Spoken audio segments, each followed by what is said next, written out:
Alright, so I guess we did a pretty good job then.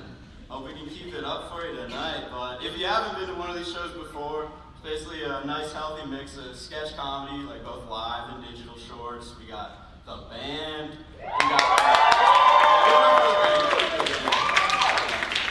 got the musical guests, we got the stand-up comics. Y'all are really in for a great show. And you got the best seats in the house too. Like people I always tell other people when they ask me who got the best seats in the house, it's the audience, come on, it really is. But anyways, you might have been asking yourself, who am I? Who is this guy that's hosting this thing? And I mean, fair question. You're not alone, sometimes I ask that too. Yeah, I mean, it's hard to form an accurate self-image when dummies think I'm smart, dweebs think I'm cool, uggos think I'm cute. If there's one thing I know and you can take home is that I'm such a nice guy, okay? Got a heart of gold. Being honest with yourself is kind of a skill. I'm kind of the Michael Jordan of that skill. Like, just like how I spend a day come up with some ridiculous excuse to deny myself from any responsibility for the consequences of my actions, Michael Jordan will get suspended for gambling and say, "No, guys, I wanted to play baseball the whole time. Like, this was my dad's dream, guys." Yeah, so another skill that I would say beyond being honest with myself that I've found to be pretty important is driving stick shift. And I know, yeah, it probably sound like your parents saying that, but it's true. You never even realize how handy it's gonna come until it does. Like, all right, yeah, let me set the stage. So I just started my first job. It was at a swimming pool. Oh my, okay, yeah, I was really kind of my lucky stars that I knew how to drive stick shift. Because it was at this swimming pool, and like I had to drive there.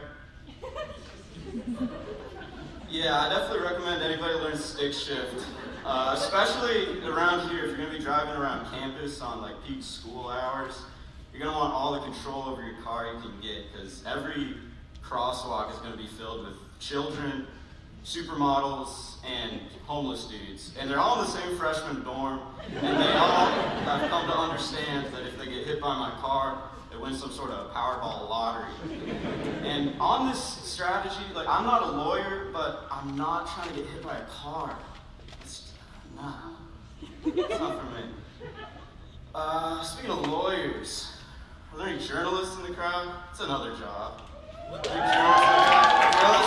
All right, okay, I got a question for y'all. So they always say all press is good press, right? But have you ever heard the headline, "Area Man Burns Down Children's Hospital"? Come on, is that really good press? No, that's bad press. Nobody's hearing about this guy and thinking, I can fix it. No, it's bad press.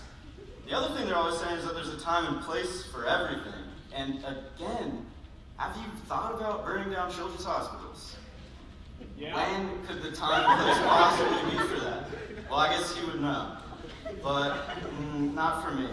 Whoever's coming up with these phrases is just darn irresponsible. I'm responsible. I'm very responsible. You gotta be responsible to do half the things I do, half as responsible.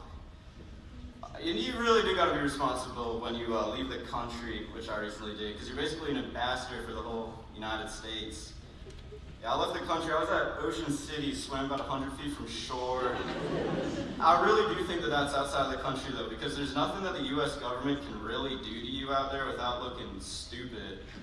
Like, say I'm swimming around out there, in my swim trunks, they're lined with a couple kilos of, is Pepsi okay? It's for the dolphins.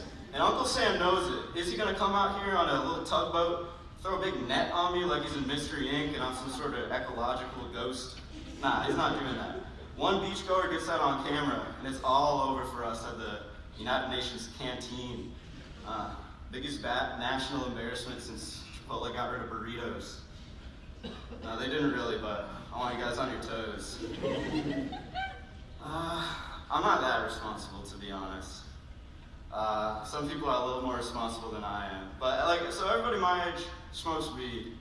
I think that's just a fact. But some people are more responsible about it.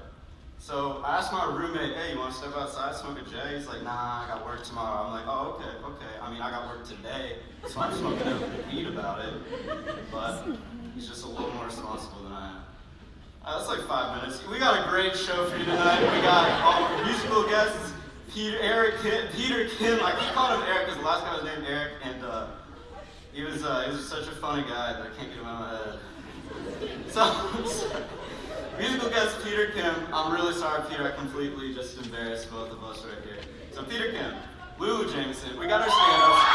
Yeah, everyone's a fan. Stand-ups. We got Josh Bloom and Julia Parker. Oh my God, y'all are gonna laugh way harder. I swear to God. So without further ado, let's get this show going. I'll see y'all later.